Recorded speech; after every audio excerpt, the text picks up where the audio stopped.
네, 안녕하세요. 혹시 제 목소리 잘 들리실까요? 들리시면 채팅창에 말씀 한 번만 부탁드리도록 하겠습니다. 네, 감사합니다. 네, 금일 DEPR 실시간 온라인 교육에 참석해주신 을지대학교 학생분들 반갑습니다. 저는 DEPR 리포트 작성법 교육을 진행하게 된 누리미디어의 곽현우라고 합니다. 네, 오늘 저는 국내 대표 학술 플랫폼인 DBPR을 어떻게 활용하여 리포트에서 과제를 수행할 수 있는지에 대해서 함께 온라인 교육을 진행해 볼 예정인데요. 혹시라도 금일 교육 중에 궁금하신 사항 있으신 분들은 교육 후에 따로 질문하는 시간을 함께 할 예정이니까 그때 같이 질문해 주시고 제가 궁금하신 사항들 해결하는 시간을 함께 가져보도록 하겠습니다. 네, 그러면 오늘 교육이 여러분들이 A 플러스 학점에 도움이 되길 바라면서 교육을 시작해 보도록 하겠습니다. 네, 여러분들께서는 대학에 오시고 매 학기 리포트를 많이들 작성하고 계시죠. 특히 신입생분들이 계신다면 고등학교 때와는 조금 확연히 달라진 공부법에 그리고 높아진 과제 수준에 많은 어려움을 느끼고 계시리라는 생각이 듭니다. 그래서 여러분들은 오늘 교육을 통해서 다양한 학술 자료들 속에서 내가 필요한 자료를 어떻게 찾아서 정리를 하고 활용하면 만점 리포트에 가까워질 수 있는지에 대해서 도움을 받을 수 있는 시간이 되시기를 바랍니다. 네, 오늘 교육의 목차인데요. 가장 먼저 리포트가 무엇인지에 대해서 알아본 후에 실제 리포트 과제물 예시를 참고하여 함께 주제 구상도 해보고 글을 구성하는 방법과 리포트를 마무리하는 과정까지 함께 오늘 교육을 통해서 진행해 보도록 하겠습니다. 그리고 해당 교육 자료는 제가 오늘 강의에 참여하신 분들의 리스트를 확인해서 신청하신 이메일로 안내해 드리도록 하겠습니다. 네, 혹시 여러분들께서는 리포트에 대해서 어떻게 생각하시고 얼마나 알고 계실까요? 네, 저 같은 경우는 미국에서 대학을 다닐 때 리포트의 한 유형이라고 할 수 있는 에세이를 가장 많이 접했었는데요. 매번 에세이를 작성할 때마다 정말 귀찮고 까다로운 과제라고 정도만 생각을 했던 것 같습니다. 그러다 보니 에세이, 즉 리포트와 같은 과제물을 할 때 정확하게 무엇인지 모르고 쓰는 경우가 대부분이었겠죠. 그렇기 때문에 좋은 점수 받기도 어려웠습니다. 그래서 이번 교육에서는요, 리포트에 대해서 먼저 알아보는 시간을 가져볼까 합니다. 네, 리포트에는 앞에 보이시는 것처럼 서평, 소논문, 발표 리포트 등과 같은 다양한 유형의 과제들이 있다고 생각해 주시면 좋을 것 같은데요. 이러한 리포트 유형의 과제에는 공통점이 있습니다. 바로 수업에서 배운 내용을 토대로 특정 주제를 정하고 스스로 자료를 찾아서 공부하고 이해하기 쉽도록 논리적으로 서술해야 된다는 점인데요. 네, 그리고 여러분들께서 대학이라는 지식 공동체의 구성원이신 만큼 대학생으로서 가져야 되는 기본적인 소양 중에 하나가 논증적 글쓰기라고 할 수 있습니다. 즉 본인이 얻은 지식과 정보 그리고 경험 등을 바탕으로 능동적으로 가공하여 전문 지식으로 표현할 수 있어야 된다라고 말씀드릴 수 있는데요. 그래서 리포트는 여러분들이 논증적 글쓰기를 훈련할 수 있는 가장 대표적인 과제 형식이라고 생각해 주시면 일단 좋을 것 같습니다. 네, 그러면 교수님께서는 과제 리포트를 왜 내주시는 걸까요? 결국 교수님께서는 앞에 보이시는 리포트 과제 교육적 목표를 보시면은 확실히 아실 수 있을 것 같은데요. 여러분들이 리포트 과제를 통해서 강의 시간에 배운 내용을 바탕으로 스스로 필요한 자료를 조사하고 또 이에 대한 논리적인 안목을 통해서 지식을 확장할 수 있기 때문에 이러한 교수님의 교육적 목표가 있다는 것을 알 수 있습니다. 결국 이와 같은 직접 독립 훈련을 잘 쌓아가신다면요. 여러분들이 졸업 후에 어느 곳에 가시더라도 그 해당하는 업무를 수행하기 위해서는 소중한 밑거름이 될 수 있을 것 같습니다. 네, 그렇다면 교수님께서는 어떤 리포트에 좋은 점수를 주실까요? 네, 지금 앞에 보이시는 것처럼 이렇게 상단에 내용처럼만 하신다면 당연히 좋은 점수 받을 수 있을 거라는 건 알겠는데요. 가장 먼저 리포트의 출제 의도와 형식을 잘 지켰는지 확인을 해보셔야 됩니다. 예를 들어 교수님께서 10장 이내로 작성하라고 요구를 했는데 나는 교수님에게 잘 보이겠다는 의욕에 넘쳐서 20장, 30장 이상 작성한다면 과연 어떨까요?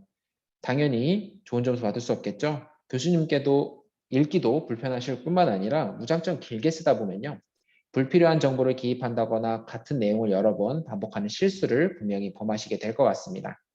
그리고 두 번째로는 신뢰할 만하고 적절한 참고 자료를 활용하셔야 되는데요. 많은 학생분들이 리포트 과제를 받으시면 가장 먼저 네이버 지식인 아니면 구글 위키피디아를 통해서 필요한 자료를 찾습니다. 해당 자료들 같은 경우에는 출처가 불분명하죠.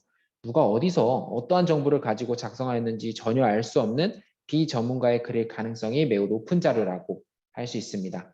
그래서 꼭 리포트와 같은 과제를 하실 때는요, 전문적이고 출처가 분명한 자료를 참고해 주시기 바랍니다. 그리고 마지막으로 글을 짜임새 있게 구성을 하셔야 되는데요. 대부분 리포트는 제목, 목차, 그리고 서론, 본론, 결론, 참고문헌 순으로 구성이 되어 있다는 것은 알 수 있을 것 같습니다. 글을 작성하실 때 너무 본론에만 치중해서 작성을 하다 보면 서론, 결론이 빈약해지겠죠. 그래서 꼭 작성하실 때는 어떤 식으로 구성이 되어 있는지를 정확하게 확인을 하셔야 되는데 해당 내용은 제가 뒤에서 보다 자세히 설명을 드리도록 하겠습니다.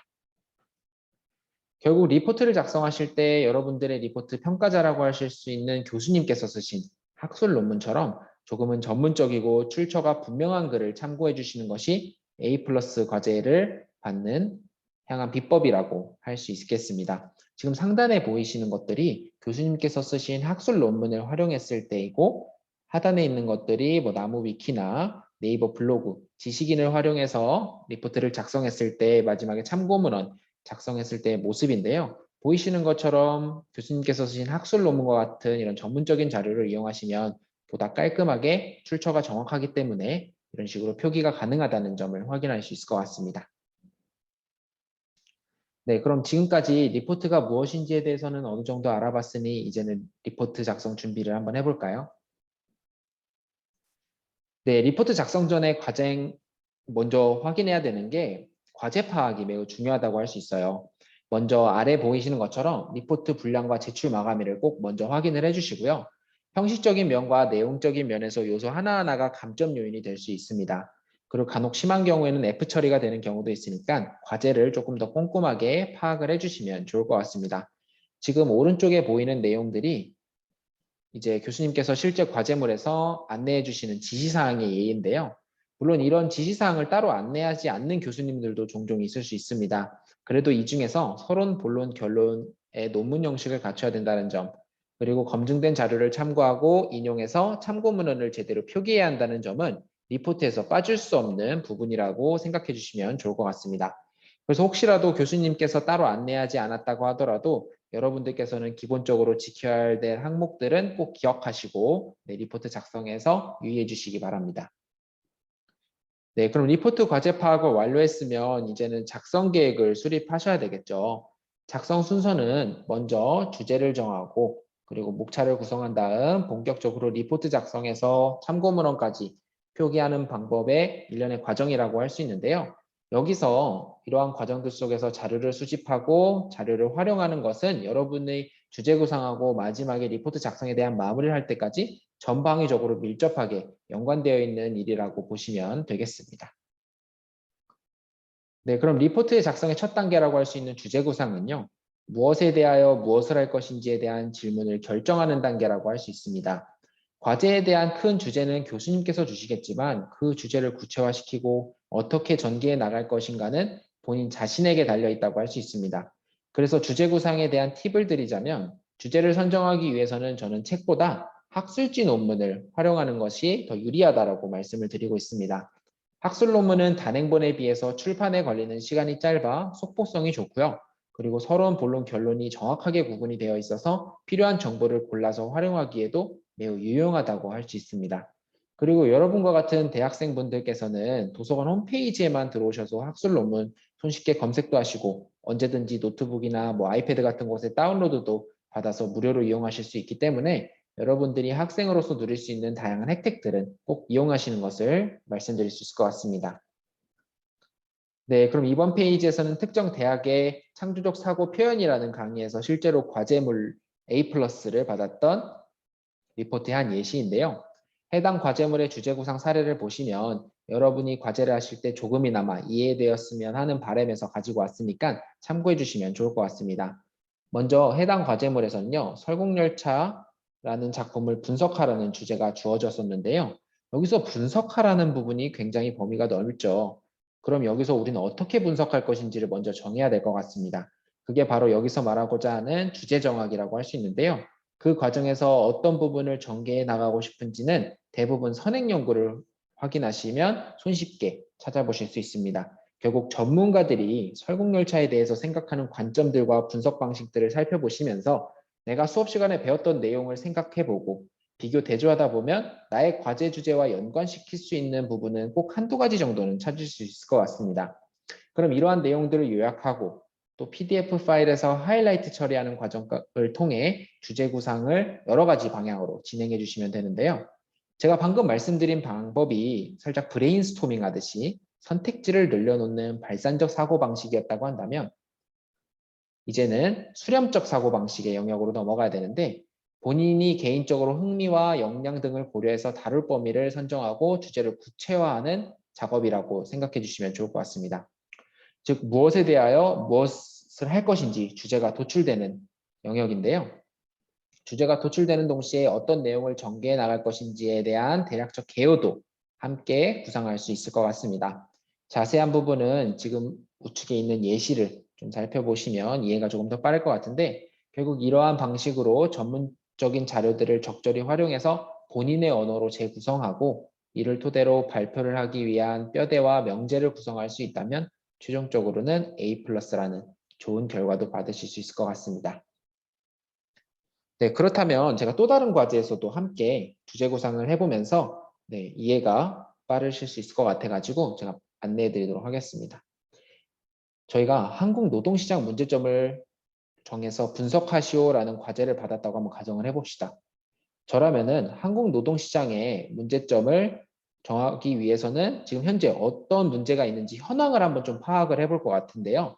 먼저 국내 현황이라든지 해외 현황을 비교해서 파악하는 식으로 선행 자료들을 검색하고 주로 언급된 키워드를 도출한 다음에 가장 흥미롭다고 생각되는 주제를 선택할 것 같습니다.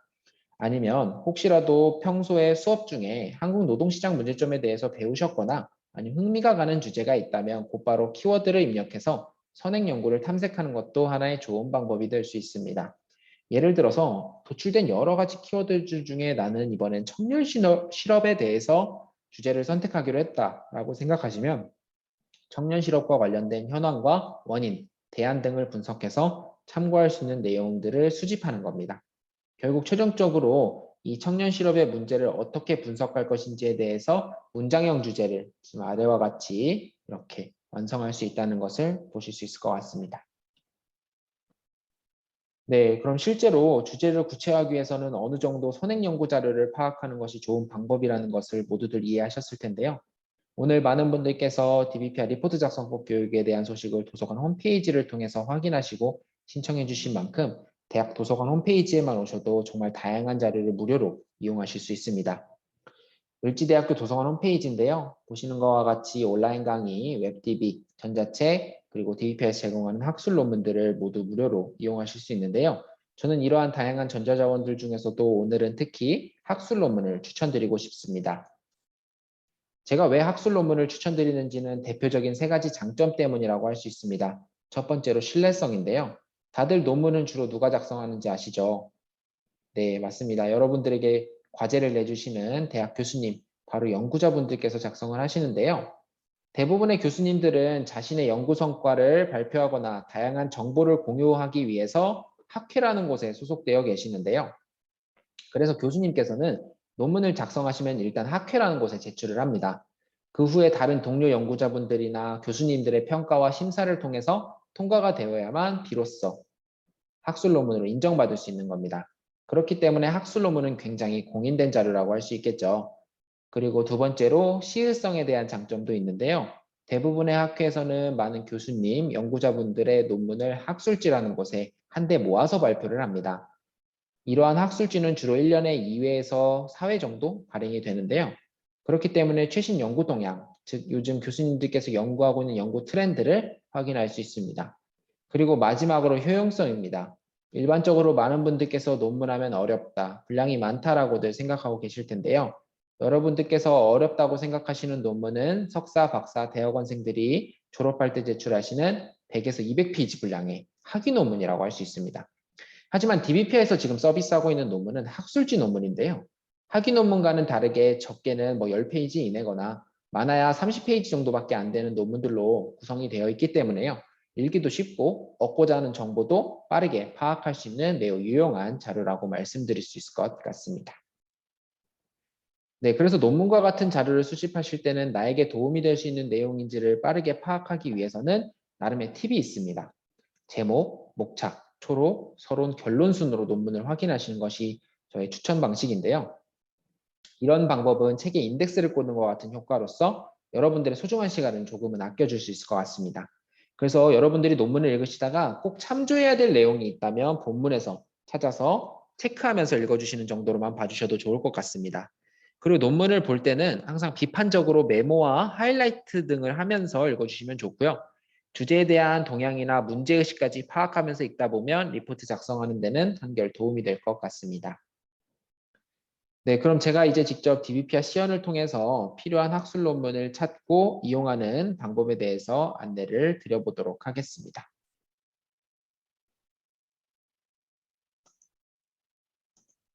네, 을지대학교 도서관 홈페이지죠. 이렇게 홈페이지에 들어오시면요. 가장 먼저 하셔야 되는 게 로그인이세요.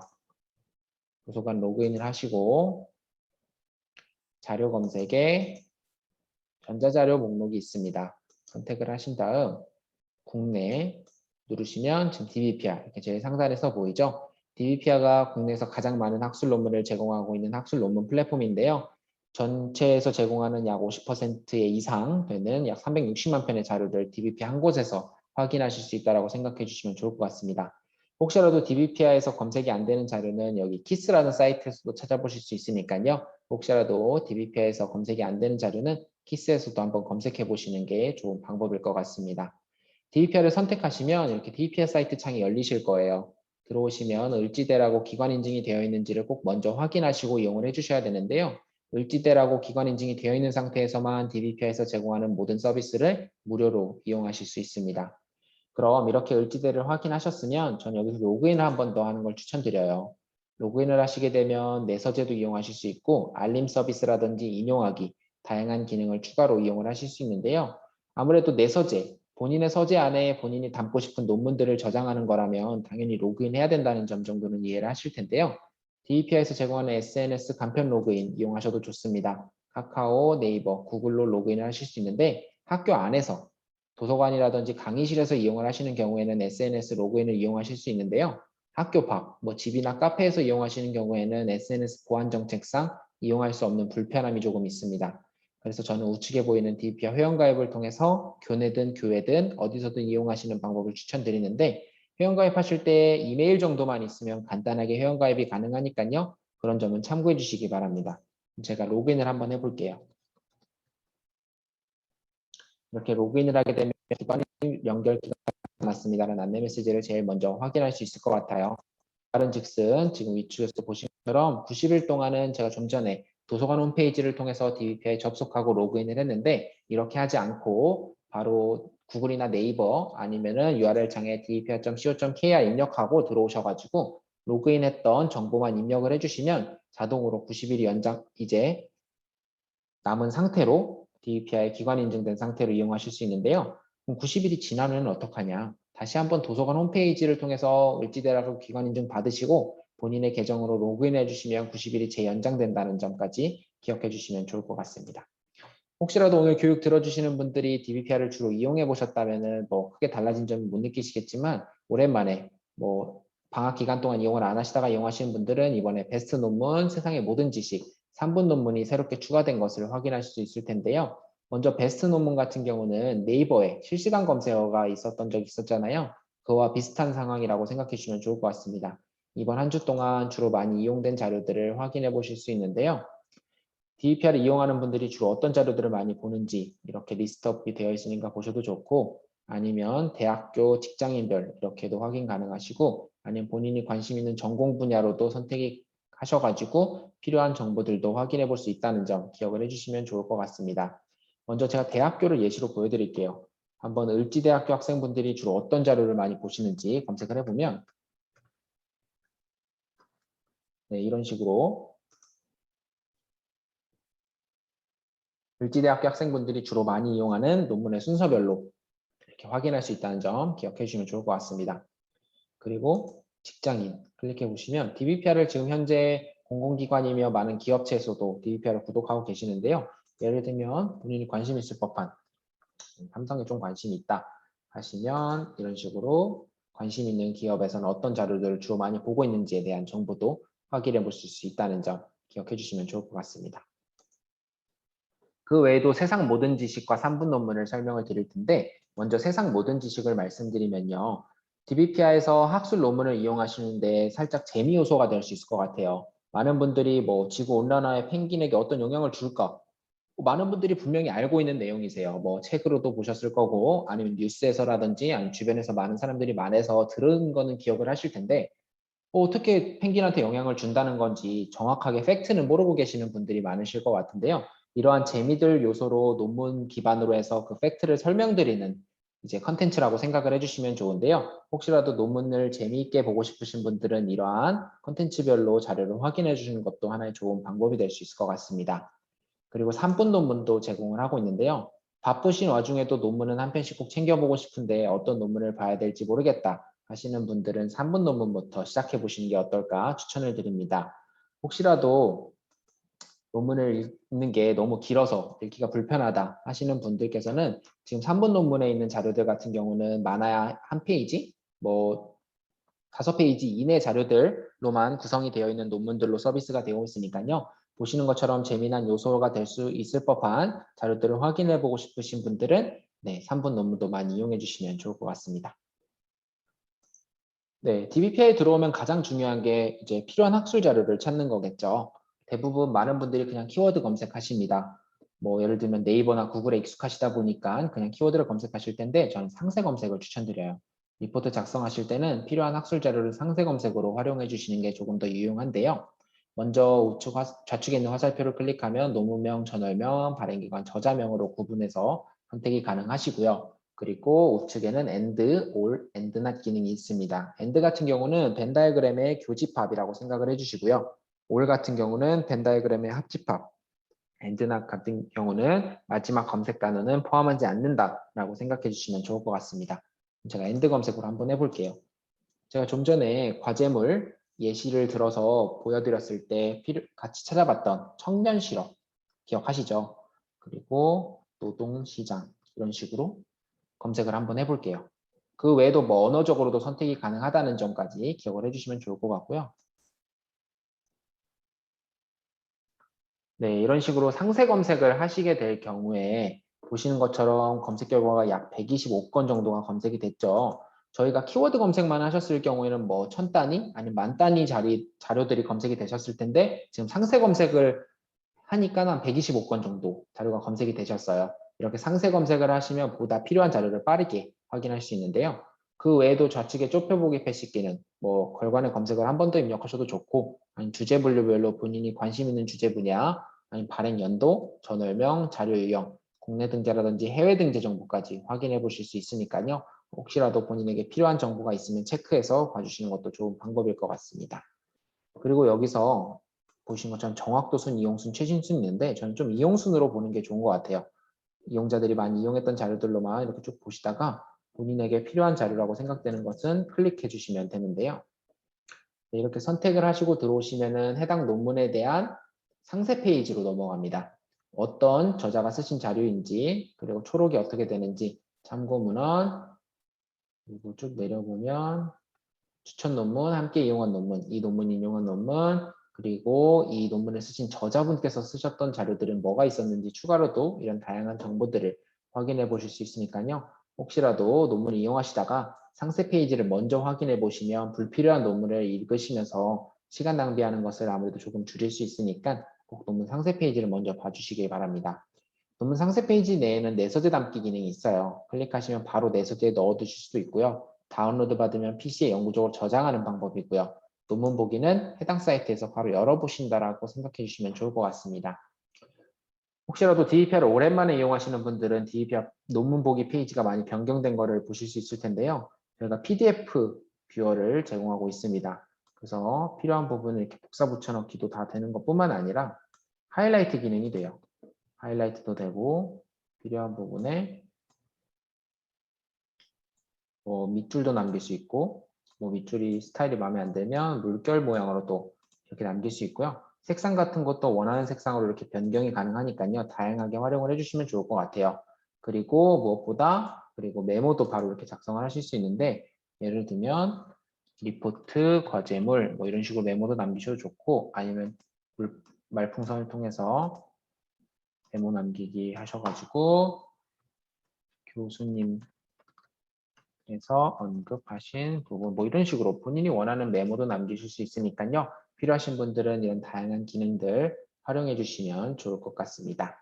그리고 제가 복사 붙여넣기 된다고 말씀을 드렸는데 이렇게 필요한 부분이 있으면 쭉 복사를 하셔서 컨트롤 C 하시고 워드 열어서 붙여넣기 아니면 한글에서도 마찬가지로 아래 한글 주로 쓰시는 분들은 아래 한글에서도 붙여넣기 이렇게 바로 하실 수 있다는 점 기억을 해주시고요. 과제하실 때 막 많은 분들이 타이핑 하시느라 번거로우셨을 텐데 이런 기능 이용해 주시면 좋을 것 같아요. 그리고 DBP에서 필요한 정보를 얻었으면 큰 따옴표 클릭하셔가지고 또 해당 논문에 대한 서지 정보 복사하셔서 어디서 얻은 정보인지 정확한 출처를 밝혀주셔야 된다는 부분은 다들 알고 계실 것 같습니다. 이런 식으로 출처를 밝혀주셔야 되고요. 각주 삽입하셔서 이런 식으로 각주로도 표기 많이 하니까요. 특히 리포트나 논문 쓰실 때는 각주를 많이 활용해 주시기 바랍니다. 이건 아래 한글에서도 마찬가지예요. 이런 식으로 컨트롤 N 누르셔서 각주 삽입도 하실 수 있다는 점 기억해 주시기 바랍니다. 그럼 DBP에서 필요한 자료를 복사 붙여넣기 어차피 할 거라면 바로 인용 정보도 가져오셔도 돼요. 이렇게 끝까지 뭐 필요한 부분 이렇게 하셨다가 각주와 함께 복사 클릭하시면요. 바로 워드 열으셔서 필요한 부분에 이렇게 붙여넣기 해주시면 네, 해당 논문에 대한 서지 정보까지 이렇게 확인이 되죠. 그러면 바로 각주도 이렇게 달아주셔도 되고 필요한 유형별로 이용해 주시면 된다는 점 기억해 주시면 좋을 것 같습니다. 네, 그리고 그 외에도 이제 보이시는 것처럼 돋보기를 클릭해 주시면 많은 분들이 컨트롤 F 이용을 하실 텐데요. 필요한 특정 키워드를 찾는 데 용이하게 활용할 수 있을 것 같습니다. 그리고 우측에 보이시는 내 메모 보기 선택해 주시면 본인이 남긴 메모를 한눈에 보시면서 검색 내용도 확인해 보실 수 있을 것 같아요. 메모 남기거나 아니면 말풍선 남겼던 하이라이트 했던 부분들에 대해서 필요한 정보를 빨리 찾아보고 싶으신 분들도 검색해서 이용해 주시면 좋을 것 같고요. 그리고 이렇게 본인이 남긴 하이라이트한 부분은 다운로드 받으시면 메모와 함께 저장이 있습니다. 본인이 남기셨던 메모나 이렇게 하이라이트 부분까지 논문에 저장이 돼서 다운로드 된다는 점 기억을 해주시기 바라고요. 인쇄도 마찬가지로 본인이 남겼던 흔적들도 같이 인쇄가 된다는 점 꼭 기억해 주시기 바랍니다.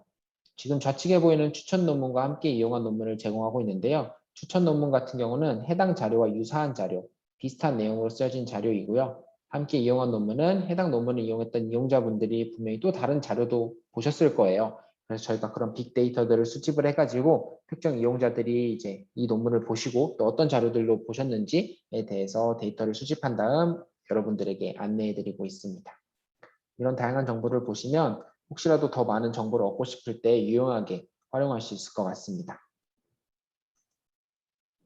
네, 그러면 제가 내서재 설명을 드릴게요. 내서재를 클릭하고 들어오시면 제가 좀 전에 이용했던 자료가 이렇게 저장이 되어 있죠. 그 좌측에 보이시는 폴더 생성을 기능을 통해서 예를 들면 리포트, 과제용 이런 식으로 원하는 폴더를 만들어 주시고 필요한 폴더에 넣어 주시면 돼요. 아니면 체크박스 선택하셔가지고 폴더 관리 원하는 폴더에 이렇게 저장도 하셔도 되고요. 본인이 원하는 폴더 만드셔가지고 자료도 정리해 놓으면 보다 깔끔하게 이용할 수 있을 것 같습니다. 그리고 이렇게 DBP에서 이용한 자료들 같은 경우는 인용을 꼭 하셔야 되겠죠. 어디서든 정보인지에 대한 출처를 정확히 밝히셔야 되는데 인용하기 클릭해 주시고 엔드노트나 레퍼웍스, 맨들레이, 한글 2018 워드 기능 이용하시는 분들은 이용하셔도 좋은데 복사하기를 선택하셔서 한 번에 붙여넣기를 하실 수 있습니다. 이런 식으로 복사 붙여넣기 하시고 예를 들면 참고 문안 이런 식으로 만들어주면 되겠죠. 똑같이 아래 한글에서도 필요한 부분에 붙여넣기 뭐 글자 간격 정도라든지 이런 것 정도는 조정해 주시고요. 이런 식으로 작성하시면 될 것 같습니다. 네, 그리고 내 노트라는 곳이 있죠. 여기 내 노트를 클릭하고 들어가시면 본인이 읽었던 자료들 중에 어떤 흔적들을 남겼는지, 하이라이트는 어떻게 했으며 밑줄은 어떻게 그었는지와 같은 다양한 정보들을 추가로 확인해 보실 수 있으니까 혹시라도 놓친 부분이 있으면 네, 이곳에서 확인해 주시는 것도 하나의 좋은 방법이 될 수 있을 것 같습니다. 그리고 DBpeer에서 이렇게 제공하는 자료들을 지금 DBpeer 내서재에 넣어놨는데 DBpeer 말고 다른 사이트에서 제공하는 자료들은 어떻게 하냐라는 문의가 간혹 있습니다. DBpeer뿐만 아니라 다른 사이트에서 제공하는 자료들도 DBpeer 내서재에 저장해 놓고 이용하실 수 있는데요. 바로 크롬 익스텐션이라는 기능입니다. 예를 들면 오늘자 뉴스 기사인데 이 자료가 마음에 든다. 우측 상단에 알파벳 D 보이시죠? 선택하시고 내서재 저장. 그리고 오늘자 CNN 뉴스인데요. D 누르시고 내서재 저장.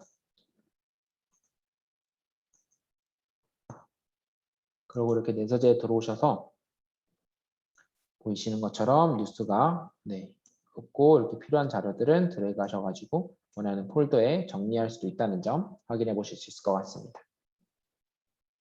네, 그러면 내가 이용한 논문에 대해서 설명을 추가로 드릴게요. 내가 이용한 논문은 특정 기간에 DBpeer 논문을 이용한 것까진 기억이 나는데 깜빡하고 뭐 내서재에 넣어놓지 않았다거나 아니면 어떤 자료인지 궁금하다 하시는 분들을 위해서 제공하고 있는데요. 내가 날짜만 기억한다면 특정 날짜를 입력해 주세요. 예를 들면 내가 뭐 올해 1월부터 올해 1월 말까지 어떤 걸 봤는지 한번 보고 싶다 하시는 분들은 이렇게 보시는 것처럼 제가 1월 달에 이용했던 자료들의 리스트를 확인해 보실 수 있을 것 같습니다. 그리고 맞춤 추천 논문 기능에 대해서 설명을 드리면요. DBpeer에서 특허를 내서 제공하는 기능이라 DBpeer에서만 이용을 하실 수 있는데요. 여러분들께서 이용했던 자료들과 유사한 자료들을 저희가 맞춤 추천 논문을 통해서 제공을 하고 있습니다. 주로 많이 이용하는 자료들과 연관된 자료들을 서비스하고 있으니까 혹시라도 더 많은 자료를 확인해 보고 싶으시면 맞춤 추천 논문도 확인해 보시는 게 하나의 좋은 팁이 될 수 있을 것 같습니다.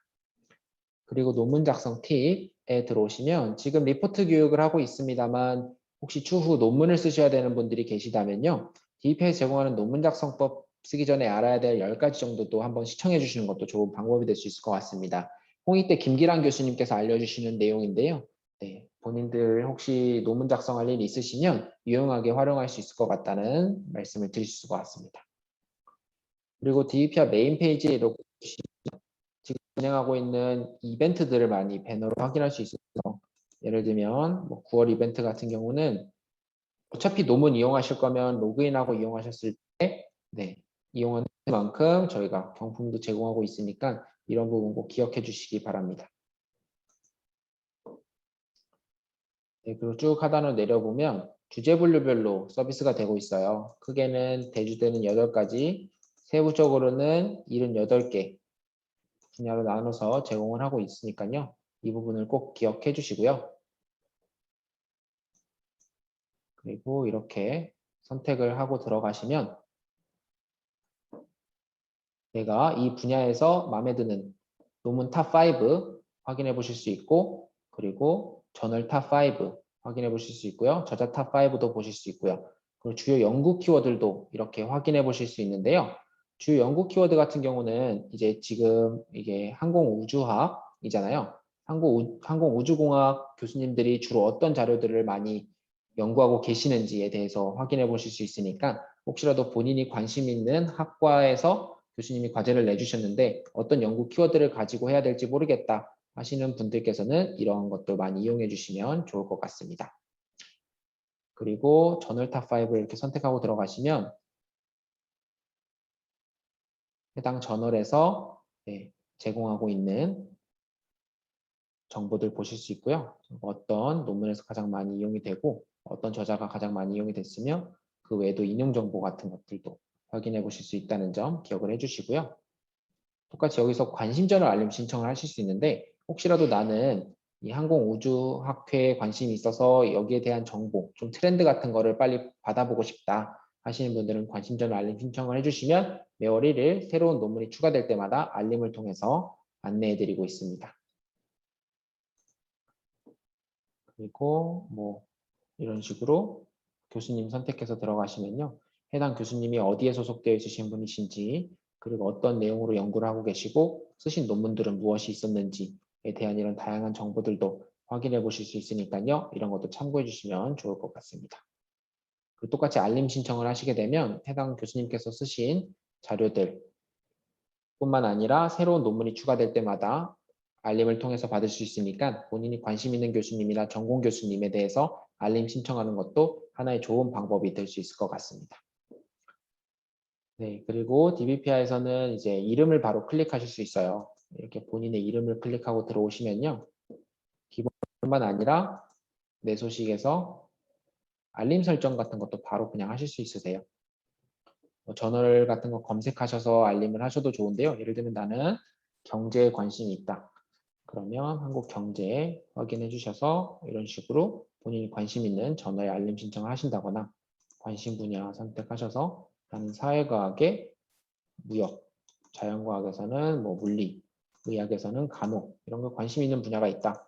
확인해 주시면 본인이 관심 있는 분야에 새로운 논문이 추가되거나 새로운 정보가 업데이트 될 때마다 똑같이 알림을 통해서 회원가입하실 때 입력하셨던 이메일이나 아니면 내 소식 알림을 통해서 알려드리고 있다는 점 기억하시고 혹시라도 본인이 관심 있는 분야의 트렌드를 조금 더 빨리 파악하고 싶다면 이렇게 알림 서비스도 이용해 주시는 게 하나의 좋은 팁이 될 수 있을 것 같습니다.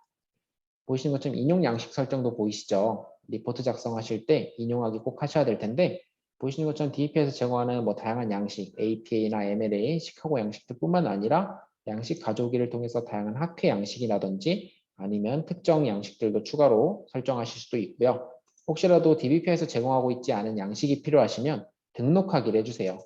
예를 들면 을지대 양식이 따로 있다. 이렇게 입력을 하시고 저자명, 발행월, 논문명, 발행기관명, 저널명, 권어수 보시는 것처럼 미리 보기를 통해서 확인해 주시면 네, 을지대학교 양식이 이렇게 생성이 됐죠. 확인해 보실 수 있습니다. 그리고 이제 고객센터 페이지 설명을 드릴 텐데 DEP에서 지금 진행하고 있는 이벤트들도 이렇게 확인해 보실 수 있어요. 공지사항을 통해서. 그리고 오늘 리포트 작성법 교육을 진행하고 있는데 10월 달에도 리포트 작성법 교육이 예정되어 있으니까 혹시라도 주변에서 리포트 작성하는데 어려움이 있는 학생이 있거나 아니면 오늘 교육을 또 한번 시청하고 싶다 하시는 분들은 10월 교육도 관심 가지고 신청해 주시면 좋을 것 같습니다. 그리고 학회 소식을 통해서 학회에 대한 이벤트 그리고 FAQ를 통해서 궁금했을 법한 내용들도 정리가 되어 있으니 확인 가능하시고요. 1대1 문의를 통해서도 네, 질문해 주시면 제가 친절하게 대답을 드리고 아니면 이렇게 맨 하단의 고객센터 번호라든지 상담하기 챗봇 기능을 통해서도 궁금하시거나 뭐 필요하신 사항도 있으시면 네, 확인하실 수 있을 것 같습니다. 네, 그럼 이렇게 DBPI 전체적인 내용에 대해서 설명을 마무리하고 마저 리포트 작성을 해보도록 하겠습니다. 네, 제가 교육 자료 추후 안내해 드린다고 말씀을 드렸는데 교육 자료 내에도 이렇게 주요한 내용들 정리했으니까 추후 확인해 주시기 바랍니다. 그럼 이제 주제 구상도 마쳤고 DBPR을 통해서 필요한 학술 자료를 활용하는 방법까지 마스터하셨으니까요. 본격적으로 리포트 작성하는 방법에 대해서 알아보도록 하겠습니다. 리포트 작성 순서는 보통 다음과 같습니다. 만약 여러분들께서 선호하시는 순서나 방법이 있다면 그대로 해주시면 되는데요. 다만 아직 리포트에 익숙하지 않으신 분들이라면 서론을 조금 마지막에 쓰시는 걸 저는 추천을 드릴게요. 교수님께서는 과제를 평가하실 때 가장 먼저 보게 되는 부분이 제목, 목차 그리고 서론이기 때문인데요. 리포트 제출을 한 100명의 학생이 했다고 가정을 한번 해봅시다.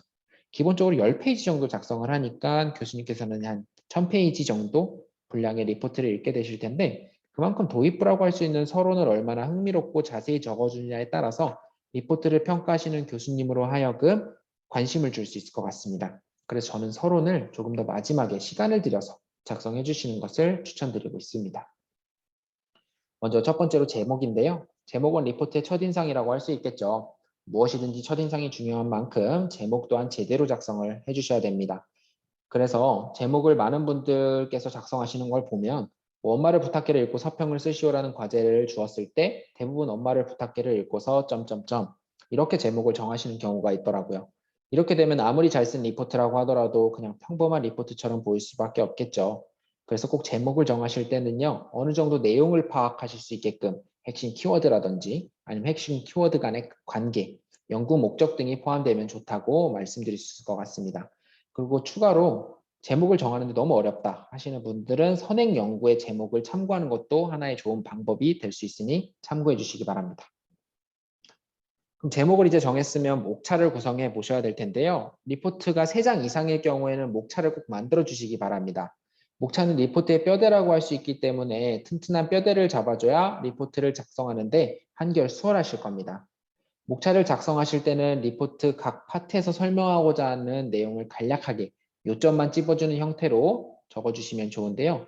지금 화면에 보이시는 예시가 앞서 주제 구상 사례에서 같이 살펴봤던 과제의 주제를 제가 실제로 리포트 쓰기 전에 목차를 작성해 본 예시인데, 이처럼 리포트에 꼭 필요한 정보라든지 포함되어야 되는 내용들을 표시해 놨으니까 추후 목차 구성하는 데 참고해 주시는 것도 하나의 좋은 방법이 될 수 있을 것 같습니다. 네, 이제 본론을 작성해 볼 차례인데요. 본론을 작성하실 때는 특정 자료에 의존하시기보다는요, DBPR 내에서 다양한 자료를 찾아서 참고하시기를 바랍니다. 예를 들어 특정 주제에 대해서 찬성하는 자료만 참고하지 마시고 반대하는 자료도 한번 찾아보고 참고하는 것도 하나의 작성하는 데 좋은 방법이 될 수 있을 것 같습니다. 그리고 본문에서 자신이 참고한 자료를 언급하고, 제가 앞서 말씀드렸던 DBPR 시연 중에도 보여드렸던 인용하기 기능 잊지 마시고요. 본인이 활용한 자료의 출처는 꼭 정확하게 표기해 주시기 바랍니다. 그리고 본문 말미에는요, 자신만의 의견이나 결론을 언급해 주는 것도 하나의 완성도 높은 리포트를 작성하는 좋은 팁이라고 할 수 있을 것 같습니다. 그리고 마지막으로 리포트를 작성하실 때는 꼭 2가지식으로 구성을 해주세요. 문장을 간결하게 끊어서 작성해 준다고 생각하시면 되는데, 아무래도 본문에서 너무 설명을 장황하게 쓰다 보면 비문이 될 가능성이 높으니까 이런 점만 조금 유의해 주시면 좋을 것 같습니다. 네, 이제는 결론인데요. 결론은 본문에서 언급했던 내용을 한 번 더 정리해 주신다고 생각하시면 좋아요. 예를 들어 리포트 내용의 연구 결과를 요약하고 시사점 혹은 전망 등에 대해서 언급을 간단하게 해주시면 됩니다. 그리고 무엇보다는 본문에서 말하지 않았던 내용들을 언급한다든지 뭐 용어를 사용한다든지 이런 점만 주의해서 결론을 작성해 주시면 좋을 것 같습니다. 이제는 가장 중요하다고 언급해서 말씀드렸던 서론인데요. 서론은 앞서 설명드렸던 것처럼 독자로 하여금 글을 읽고 싶게끔 써줘야 합니다. 외국에는 이러한 부분을 후크 선장의 훅 포인트라고 표현을 하는데요. 기존의 연구 동향이라든지 문제의식, 목적, 연구 방법 등 본문에서 말할 내용을 간단하게 소개해 주신다고 생각하시면 됩니다. 추가로 리포트에서 표현이 길거나 어려운 용어를 사용하시는 경우에 서론에서 정리해 주는 것도 하나의 좋은 방법이 될 수 있습니다. 네, 그럼 이렇게 작성한 리포트를 마무리 한번 해보도록 할게요. 사실 그 전에 앞서 여러분들에게 한 가지 더 말씀드리고 싶은 부분이 있는데, 바로 표절 문제입니다. 자주 사회적으로 큰 이슈가 되었을 만큼 표절 문제 매우 심각하죠. 대학에서도 큰 문제로 인식하고 있어서요. 석박사 학생분들이 졸업을 하실 때 작성하시는 졸업 학위 논문 같은 경우는 꼭 제출하실 때 표절 검사 프로그램을 한 번 정도 활용을 해줘야 됩니다. 그만큼 여러분들께서도 리포트를 작성하실 때 아무리 마이너한 과제라고 하더라도 표절 문제를 심각하게 생각하시고 작성해 주시기 바랍니다. 결국 표절과 인용은 종이 한 장 차이라고 생각이 듭니다. 여러 가지 이유가 있을 수 있겠지만 리포트를 작성하실 때는 꼭 인용하기를 통해서 참고 자료의 출처를 밝혔는지 밝히지 않았는지는 꼭 확인해야 할 필요가 있습니다. 그리고 표절 문제로부터 자유롭기 위해서는요, 참고한 자료를 필요한 경우에만 인용을 하시고 DBPR 인용하기 기능을 통해서 인용된 학술 논문의 정확한 서지 정보를 표기하는 방법까지 이번 교육을 통해서 알려드렸으니까요, 꼭 유념해 주시기 바랍니다. 그럼 중요하다고 할 수 있는 참고문헌 작성 방식인데요. 일반적으로 자료 유형별 순서와 가나다순을 지켜서 작성해 주시면 보다 깔끔하게 작성하실 수 있고요. 제가 직접 시연을 통해서 보여드렸던 DBPR에서 제공하는 시카고나 MLA, APA 등 다양한 인용 양식뿐만 아니라 한글 2018 워드 인용하기 기능 제공하고 있다고 말씀을 드렸는데, 이러한 필요한 기능들을 유형에 맞춰서 참고문헌을 작성하실 때 손쉽게 활용해 주시면 좋을 것 같습니다. 그럼 출처를 밝히는 방법은 지금 앞에 보이는 각주, 내주, 참고문헌 이렇게 3가지 방식이 가장 대표적인 방식이라서 제가 설명을 드릴 텐데 꼭 이 부분을 기억해 주시기 바랍니다. 먼저 각주를 따라서 서지 정보를 정확하게 표현하는 방식이에요. 인용에는 크게 간접 인용, 직접 인용, 재인용 이렇게 3가지 방식이 있는데, 먼저 간접 인용 같은 경우 인용을 할 내용을 본인의 스타일로 재구성해서 표현을 하는 방식인데, 아무리 본인이 재구성했다고 하더라도 주장에 대한 근거가 뒷받침이 되어야 되겠죠.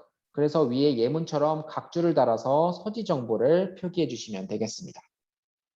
다음은 직접 인용인데요. 직접 인용은 말 그대로 DBP에서 찾은 자료를요, 그대로 가져다가 복사 붙여넣기만 하셨다고 생각하시면 쉽습니다. 당연히 이러한 경우에는 뭐 말하지 않아도 예문에 보이는 것처럼 각 줄을 통해서 서지 정보를 표기해야 된다는 건 아실 것 같은데요. 그리고 마지막으로 많은 분들이 어려워하시는 재인용에 대한 부분이 있습니다. 재인용 같은 경우는 국내 논문은 특히 뭐 DBP를 통해서 원문을 찾을 수 있겠지만 재인용을 한다는 것은 결국 원문이 찾기 어려운 경우에 부득이하게 다른 사람의 것을 인용한다는 것인데요. 해외 논문 같은 경우는 찾는 게 조금 어려울 수 있습니다. 그래서 자료를 찾기 어려운 경우에는 재인용을 하시고 보이는 예문과 같은 양식에 맞춰서 작성을 해주시면 보다 깔끔하게 각 줄을 작성하실 수 있을 것 같습니다. 네, 그리고 동일한 논문에서도 중복으로 필요한 정보를 인용하는 경우도 있을 텐데 이러한 경우에도 동일한 서지 정보를 계속 입력하시지 마시고 보이시는 것처럼 윗글과 앞글이란 표현 등을 활용하셔가지고요. 간략하게 표기해 주시면 보다 깔끔하게 각조를 작성할 수 있을 것 같습니다. 그 외에도 앞에 보이는 예시처럼요. 학술 자료마다 참고문헌 작성 방식에 조금은 차이가 있습니다. 그래서 여러분들께서도 인용한 자료에 맞게 참고문헌을 작성해 주시면 조금 더 깔끔하게 작성하실 수 있을 것 같습니다. 네, 그럼 이제 완성한 리포트를 이제 마무리하기 전에 제가 직접 인용하기 기능 설명드렸던 것들 꼭 기억하시고 활용해 주시기 바랍니다. 네, 그러면 마지막으로 이제 첫 번째 표지 작성하기입니다. 제공되는 표지 양식이 있다면 사용해 주시고요. 없으실 경우에는 보이는 것처럼 제목, 강의명, 교수님 성함, 소속, 학번, 이름, 제출일 순으로 작성해서 표지를 만들어 주시면 본인이 작성한 리포트가 조금 더 깔끔하고 완성도 높은 리포트라고 할 수 있을 것 같습니다. 그리고 리포트 작성을 완료하셨으면요. 꼭 리포트는 한두 차례 정도는 한번 읽어보시기 바랍니다. 빠뜨린 내용이나 아니면 오타, 그리고 인용하지 않은 부분이 분명히 있을 가능성이 높으니까 제출하시기 전에는 본인이 작성한 리포트를 꼼꼼히 확인해서 제출하신다면 분명히 만점 리포트를 받으실 수 있을 것 같습니다. 네, 그럼 오늘 교육을 통해서 여러분들에게 안내드렸던 자료는 보이시는 자료에서 참고하여 제작이 되었다는 점 기억해 주시면 좋을 것 같습니다. 네, 지금까지 방대한 양의 자료들 속에서 내가 필요한 자료들만 찾아 이것을 만점 리포트에 활용하는 방법에 대해서 DBPR와 함께하는 시간을 가져보았는데요. 금일 교육이 글쓰기 및 정보 검색 관련 내용이다 보니 다소 지루하셨을 텐데 끝까지 교육을 참여해 주신 분들께 다시 한번 감사 말씀드립니다. 혹시라도 오늘 교육 관련해서 궁금하신 점이 있으시면요. 네, 채팅창이나 아니면 질의응답 Q&A를 통해서 질문해 주시면 제가 대답해 드리도록 하겠습니다. 그리고 금일 진행되었던 교육 자료는 제가 오늘 신청하신 이메일로 안내를 드릴 예정이고요. 그리고 오늘 교육 끝나고 나가실 때에 설문조사 자동으로 팝업이 될 텐데 꼭 설문조사 작성까지 잊지 말고 해주시기 바랍니다. 그럼 혹시라도 오늘 교육 관련해서 궁금하신 점이 있으신 분들은요. 네, Q&A를 통해서 질문 남겨주시기 바랍니다.